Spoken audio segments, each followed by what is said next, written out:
Bienvenue à tous et bienvenue sur le podcast Sport, Santé et Nutrition. Aujourd'hui, on va s'attaquer à comment avoir un ventre plat et je vais essayer de vous apporter mes conseils pour obtenir ce fameux ventre plat. Donc en analysant ce qu'on peut voir un peu dans les programmes de remise en forme sur internet, on voit souvent que pour avoir un ventre plat et des abdominaux, il faut faire des crunchs. Donc c'est un exercice de flexion de buste pour travailler les abdominaux et je vais vous expliquer pourquoi selon moi c'est un très mauvais exercice. Et aussi la solution un peu miracle qu'on nous vend, c'est de prendre des pilules pour brûler de la graisse et avoir une taille de guêpe. Et je vais vous expliquer pourquoi c'est une arnaque. Et on va essayer d'analyser un petit peu ces fameuses pilules qu'on essaye de nous vendre. Donc pour ce qui est des crunchs, on va faire un petit peu d'anatomie avant de commencer. Les abdominaux, ils sont composés en 3 grandes parties. On a le grand droit de l'abdomen qui est situé devant, on a les obliques qui sont situés sur les côtés autour de la taille, et on a aussi un muscle qui est profond qu'on ne voit pas à l'œil nu, qui est le transverse. C'est un muscle plat, moins connu que les deux autres, et qui fait le tour de la taille un peu comme un corset. Voilà. On pourrait penser qu'en travaillant donc le grand droit de l'abdomen en faisant des crunchs, ça va brûler de la graisse située au-dessus et faire ressortir des abdominaux saillants. Évidemment, c'est totalement faux.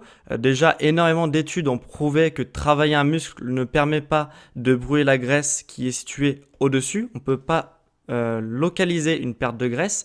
En faisant des crunchs, vous avez autant de chances de brûler de la graisse au niveau du ventre qu'au niveau des cuisses par exemple.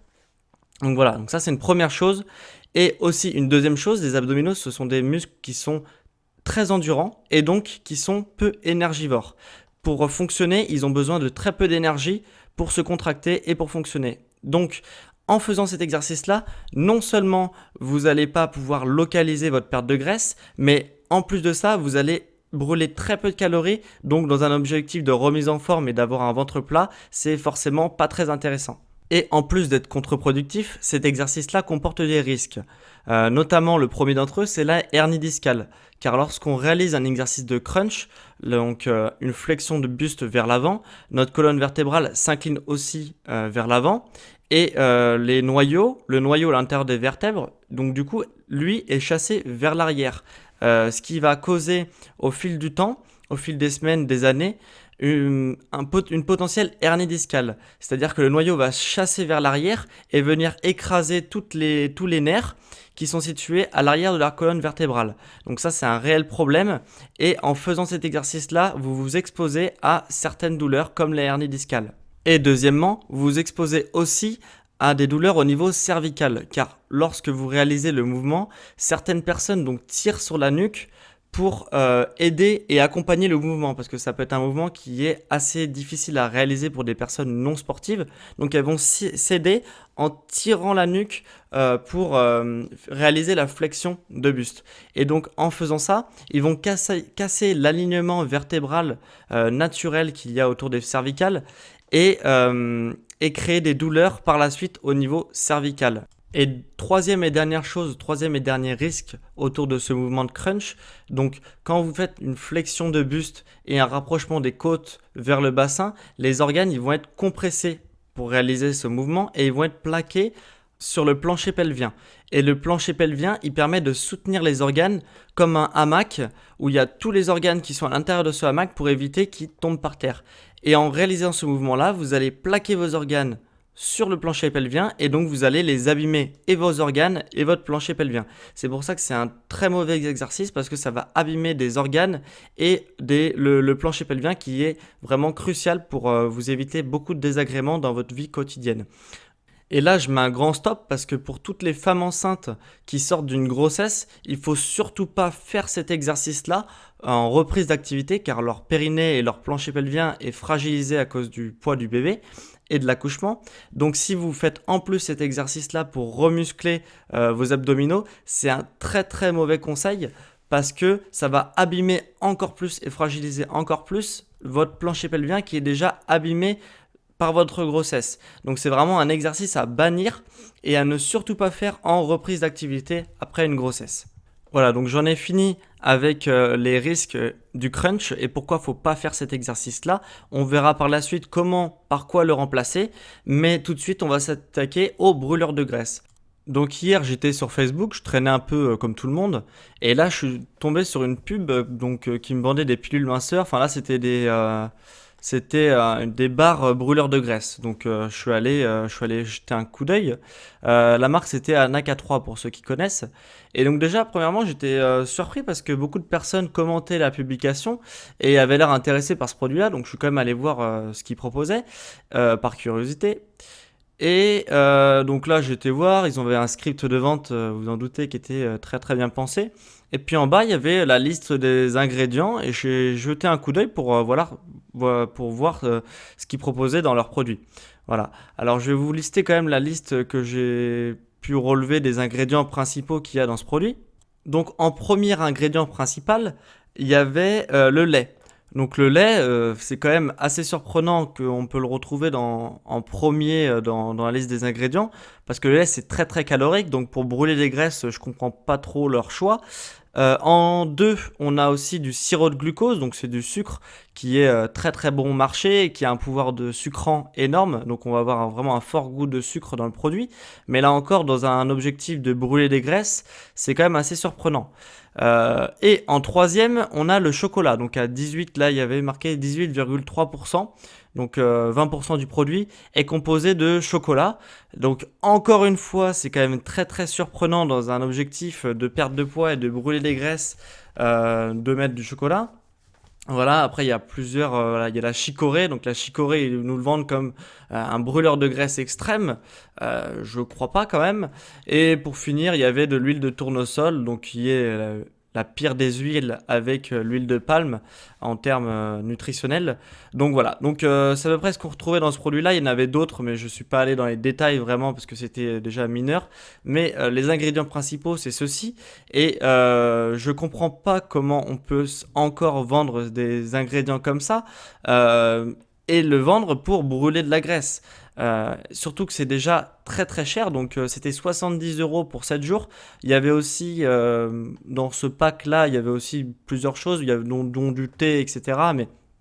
Mais le produit phare du pack c'était les barres énergétiques, enfin les barres brûleurs de graisse.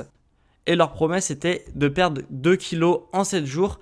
Et ils nous certifient que c'est cliniquement prouvé. Donc j'aurais bien aimé voir les études cliniques quand même associées à ce produit-là pour voir comment les gens avaient pu perdre 2 kilos en 7 jours. Mais bon, forcément sur leur site, il y avait pas, c'était pas indiqué. Évidemment que c'est totalement faux, c'est vraiment une arnaque et ne nous faites pas avoir par ce genre d'arnaque qui vont, dans le meilleur des cas, vous faire un trou dans votre portefeuille et dans le pire des cas, vraiment être délétère pour votre santé et être à l'encontre de ce que vous voulez. Donc quand vous prenez ces produits-là, c'est que vous voulez perdre de la graisse et en fait, tout ce que vous allez réussir, c'est prendre du poids. Voilà, donc c'est dommage. C'est dommage qu'il y ait encore des arnaques comme ça qui circulent et que des gens achètent. Donc s'il y a une seule personne qui écoute ce podcast et qui allait tomber dans le panneau, ça serait vraiment une fierté pour moi si elle peut voilà, sortir de cette arnaque et ne pas se faire arnaquer par des fabricants comme ça. Et donc comment on fait si on ne peut ni utiliser les crunchs ni utiliser ces pilules miraculeuses pour avoir un ventre plat? Donc comment on fait? Alors si je devais perdre du poids et avoir un ventre plat, moi ce que je ferais c'est je me concentrerais sur les groupes musculaires donc très puissants et pas du coup endurants, contrairement aux abdominaux, pour brûler un max de calories et un max de graisse. Donc je vais vous les citer quand même. Les groupes musculaires les plus puissants de notre corps, ça va être tout ce qui est cuisse, donc les quadriceps et les ischios. Le quadriceps à l'avant de la cuisse et les ischios à l'arrière de la cuisse. Les fessiers, donc le grand fessier qui est très très puissant comme muscle. Il y a aussi les pectoraux et le dos, tous les muscles du dos. Donc ces muscles-là, ils vont vraiment permettre de brûler et de pomper un max de calories quand ils se contractent, quand vous faites le mouvement. Voilà. Vous pouvez le faire sur de la simple musculation voilà, basique ou aussi faire du HIIT pour avoir un impact aussi cardiovasculaire plus important et pour brûler un peu plus de calories. Voilà. Donc vous pouvez soit faire, voilà, vous avez deux options pour parvenir à vos fins. Et pour avoir des abdominaux visibles et perdre de la graisse, il faut perdre de la graisse de manière globale. Donc c'est pour ça que travailler des muscles de manière globale va permettre de brûler de la graisse et de perdre un peu aussi de poids et de graisse au niveau du ventre. Voilà. Et pour ceux qui veulent juste avoir un ventre plat mais pas avoir les abdominaux qui ressortent, vous pouvez aussi faire des exercices de gainage. Donc les exercices de gainage, ils vont muscler le transverse, et ce transverse, quand il sera musclé, ça va vous faire un corset qui va vraiment vous maintenir le ventre et maintenir vos organes, et pour éviter qu'ils sortent. Et donc ça, au lieu que les organes sortent, ils vont rentrer et se plaquer contre les muscles de votre dos. Donc ils vont pas être compressés mais juste maintenus, et ça va vous faire un effet, ça va vous faire d'ailleurs un corset qui vous rentre le ventre. Voilà. Et avec ces exercices de gainage, vous allez vraiment pouvoir avoir un ventre qui sera plat. Voilà. Et en plus de cela, ça va renforcer votre périnée. Donc pour ceux qui ont des soucis avec ce muscle-là, ça va le renforcer et vous allez vous éviter beaucoup de désagréments de la vie quotidienne avec ces exercices-là. Et il y a une dernière solution qui, pour ceux qui n'aiment pas le gainage, il y a une dernière solution, c'est les abdos hypopressifs. Les abdominaux hypopressifs vont permettre de renforcer le périnée et de tonifier le transverse. C'est une technique issue du Pilate, pour ceux qui connaissent, et qui marche très très bien pour avoir des abdominaux puissants. Voilà. Donc on en a fini avec ce sujet-là, donc sur le ventre plat et sur les abdominaux.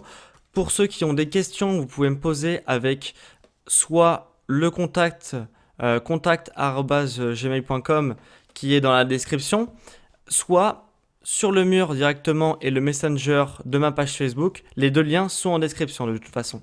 Voilà, donc si vous voulez me poser une question, que je revienne sur une partie ou que je vous réponde sur une partie que vous n'avez pas forcément compris de ce podcast-là, vous pouvez me les poser.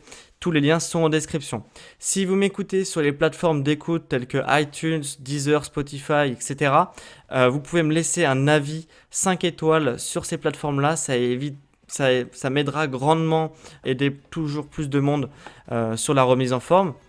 Et si vous êtes sur YouTube, vous pouvez vous abonner pour ne rien rater de mes prochaines publications.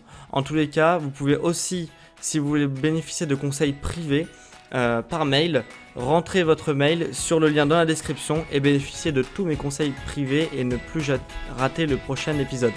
Voilà. Je vous remercie de m'avoir écouté. J'espère avoir été le plus clair et le plus précis et le plus concis possible durant cet épisode-là. N'hésitez pas à me faire un retour en commentaire sur les différentes plateformes dont vous servez pour améliorer continuellement cette émission. Voilà, je vous remercie et on se retrouve à très vite, à la semaine prochaine pour un nouvel épisode. Allez, ciao!